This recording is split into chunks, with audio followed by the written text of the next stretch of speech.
इसके fraud open किया करके हमारे डीसीपी साहब ने, कमिश्नर साहब ने इसको जब आया था वहां से उसको पकड़कर लाए बाहर और वहां पर उसका मर्डर करके बॉडी को पीसेस में काट के नदी में फेंक दिए।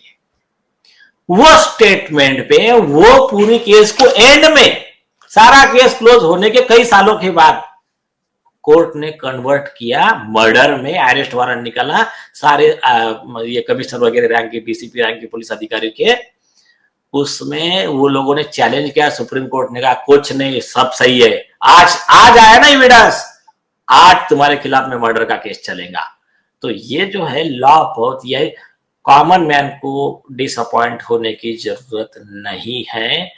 आरोपी को उनकी धन शक्ति से और कुछ मीडिया मैनेजमेंट, उनके जो सोशल वॉरियर्स है या जो कुछ उनके ऐसे भक्त है कि उनको लगता है आरोपी ने कुछ भी किया तो उसको ही सपोर्ट करना है, और कुछ लोग ऐसे उनको लगता है कि अभी मोदी का विरोधी है तो इसने कुछ भी किया तो इसको ही सपोर्ट करना है, ऐसे भी कुछ है। तो जो भी लोग हैं इनको, उनकी सोच उनको मुबारक। इसमें लॉ के तहत एक्चुअली आरोपी को कोई बेनिफिट होने वाला नहीं है। अगर अच्छे से हम काम करेंगे तो इसमें आरोपियों पे ये पूरी कार्रवाई होगी और उनको सजा होगी। जय हिंद। बहुत बढ़िया, बहुत बढ़िया। आप जा सकते हैं, आपसे अनुमति मैं लेता हूं, लेकिन मैं अपना अभी कैरी ऑन करूंगा। बहुत बहुत शुक्रिया नीलेश जी, बहुत बहुत शुक्रिया एसएसआर वॉरियर के लिए। और जो देश में कल से जो बवाल मचा हुआ है कि सीबीआई ने क्लोजर रिपोर्ट फाइल कर दिया, पहली बात तो ये, इसे राजनीति से दूर रखिए, भरोसा रखिए न्याय व्यवस्था पर। हालांकि आप कह सकते हैं कि न्याय व्यवस्था पर कैसे भरोसा रखें, यहां तो जज साहब के यहां ही करोड़ों रुपए मिल रहे हैं और जला हुआ पैसा हमें दिखाई जा रहा है। आज ही सुप्रीम कोर्ट ने उस वीडियो को भी रिलीज कर दिया। किस पर भरोसा रखें? बिल्कुल बात सही है आपकी, लेकिन यह भरोसा तो रखना पड़ेगा कि आरुषि तलवार के केस को रीओपन किया था, निर्मल यादव के केस को रीओपन किया था, जेसिका लाल के भी केस को रीओपन किया था, नीतीश कटारा के केस को भी रीओपन किया था। तो भरोसा रखिए अदालत पे। राजनीति के लोग, ऑफिसर अपने तरीके से मैनेज करते रहेंगे। अगर आपको लगता है कि इन्होंने मैनेज कर लिया, मान लीजिए कि इन्होंने मैनेज कर लिया मोदी जी को, इन्होंने मैनेज कर लिया अमित शाह जी को, इन्होंने मैनेज कर लिया फडणवीस जी को, एक पल के लिए मान लेते हैं, मान लीजिए। लेकिन जब ये क्लोजर रिपोर्ट अदालत जाएगी तो इनके पिता प्रोटेस्ट फाइल करेंगे, ये प्रोटेस्ट फाइल करेंगे। अगर वो नहीं करेंगे तो supreme court high court litigant association protest file करेगी, और जब supreme court high court litigation protest file करेगी तो सबूतों के साथ करेगी, और फिर सीबीआई यह साबित करेगी अदालत में कि उन्होंने जो भी फाइंडिंग्स किया है वो सही है, और जो प्रोटेस्ट जिन्होंने फाइल किया है, वो जो सबूत पेश करेगा वो गलत है। यह सीबीआई को साबित करनी पड़ेगी। और जैसा मैंने आपको बताया कि सीबीआई कई बार साबित नहीं कर चुकी है और बहुत छीछा लेदर हुई है। इसीलिए वो लोग जो अभी कह रहे हैं कि दूसरे मीडिया वाले टीआरपी के लिए, उनको ध्यान रखना चाहिए कि ये लड़ाई एक ऐसी अबला बेटी के माता पिता की लड़ाई है जो पूरा देश देख रहा है, और एक ऐसे पिता की लड़ाई है जिसके साथ अभी कोई खड़ा नहीं है। वो लगभग 80 साल के पिता हैं, उनकी बहनें हैं, वो देख रही हैं, जिनके साथ कोई नहीं खड़ा है, लेकिन क्यूबाइब नेटवर्क खड़ा है उनके साथ, चिंता मत कीजिए। और नीलेश ओझा जी ने साफ साफ कहा कि अगर आप लोग प्रोटेस्ट पिटीशन फाइल नहीं करेंगे तो supreme court high court litigant association protest petition file करेगा। और चौथी बात, दिशा सालियान के केस अभी आपके हाथ में है, और यही केस वहां तक पहुंचेगा, सुशांत।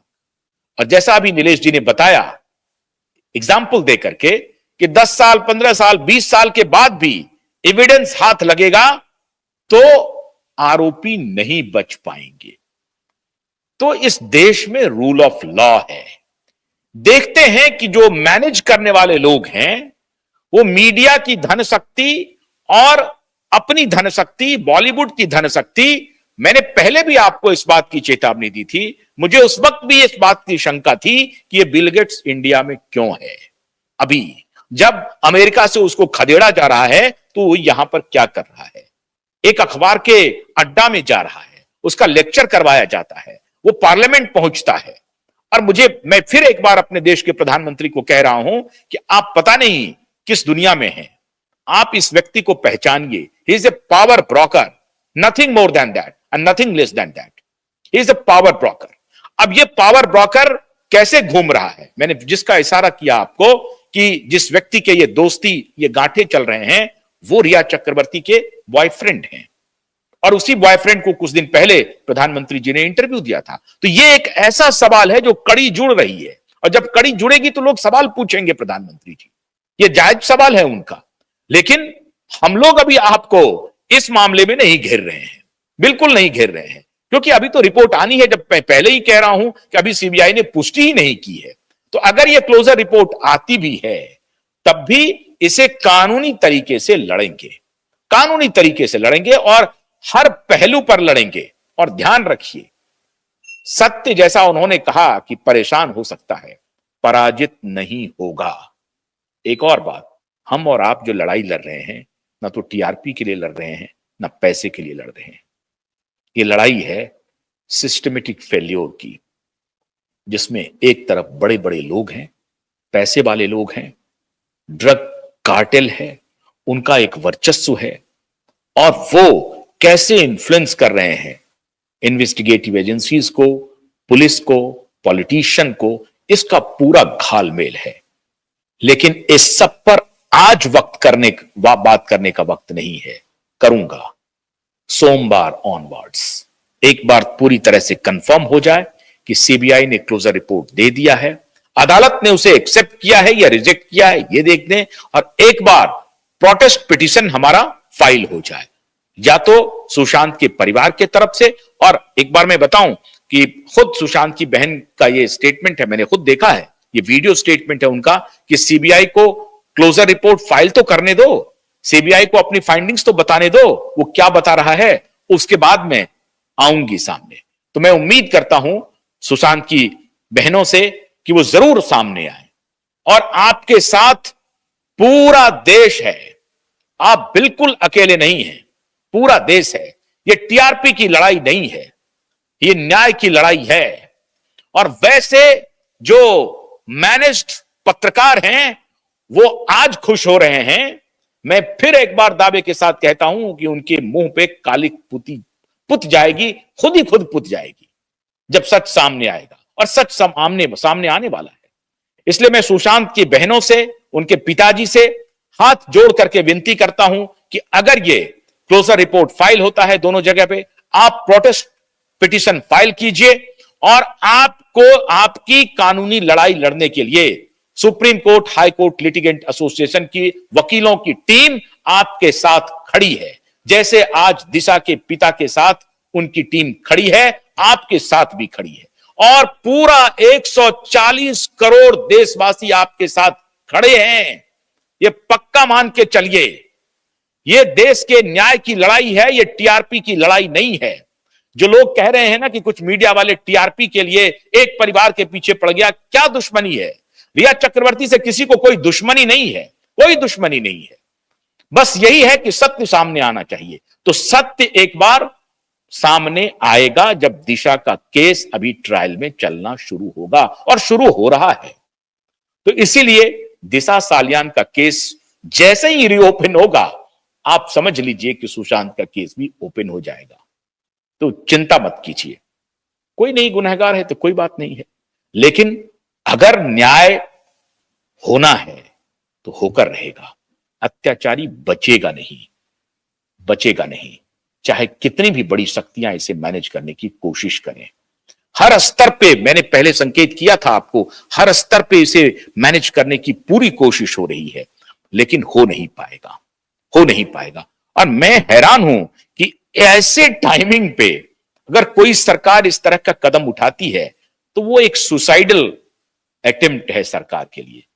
क्या इतनी भी बुद्धि नहीं है सरकार में? मैं ऐसा मान नहीं सकता हूं। इसलिए कुछ ना कुछ तो बहुत बड़ा फॉल प्ले है। कल तक ये मामला प्रकाश में आ जाएगा। कल फिर अपडेट के साथ हम आपके सामने आएंगे। लेकिन एसएसआर वॉरियर, बिल्कुल हौसला नहीं हारना है। आप मजबूती से, ईमानदारी से लड़ाई लड़ रहे हैं। आप कोई पैसा कमाने के लिए नहीं लड़ रहे हैं, नाम कमाने के लिए नहीं लड़ रहे हैं। तो आप सत्य के साथ खड़े हैं, ईमानदारी के साथ खड़े हैं, तो आप विजयी होंगे। इसलिए आप हौसला मत हारिए और बहुत धैर्य से, जब कठिनाई आए तो और धैर्य रखने की आवश्यकता है। जो धैर्यवान होता है ना, वही जीतता है। और अगर आप सत्य के मार्ग पर हैं, धैर्य के साथ खड़े हैं, तो एक एक पॉइंट्स आपको प्रकृति ला करके देगी, जैसा कि प्रकृति ने अभी ला करके दिया। बहुत सारे लोग कह रहे थे कि बीजेपी इस मुहिम को आगे बढ़ा रही है, क्यूआईब नेटवर्क और सुप्रीम हाईकोर्ट लिटिगेंट एसोसिएशन के साथ भारतीय जनता पार्टी खड़ी है। अगर ये रिपोर्ट आएगी तो आपको पता चल जाएगा कि कौन खड़ी थी। ये शुद्ध हमारा मुहिम था जो 2 साल से हम कर रहे हैं, और अन्य चैनल भी कर रहे हैं, उनका भी मुहिम था। तो ये सब मिलकर के एक ईमानदार लड़ाई चल रही है। लेकिन उनको कहा जा रहा है कि टीआरपी के लिए कर रहे हैं, नाम कमाने के लिए कर रहे हैं। ये सब दूध का दूध, पानी का पानी हो जाएगा। धैर्य बनाए रखिए। अभी तूफान चला है, लेकिन हम लोग कह रहे हैं कि कह दो आसमां से कि अपना लंगर उठा ले, हम भी तूफान की जिद देखना चाहते हैं। बहुत बहुत शुक्रिया। नमस्कार।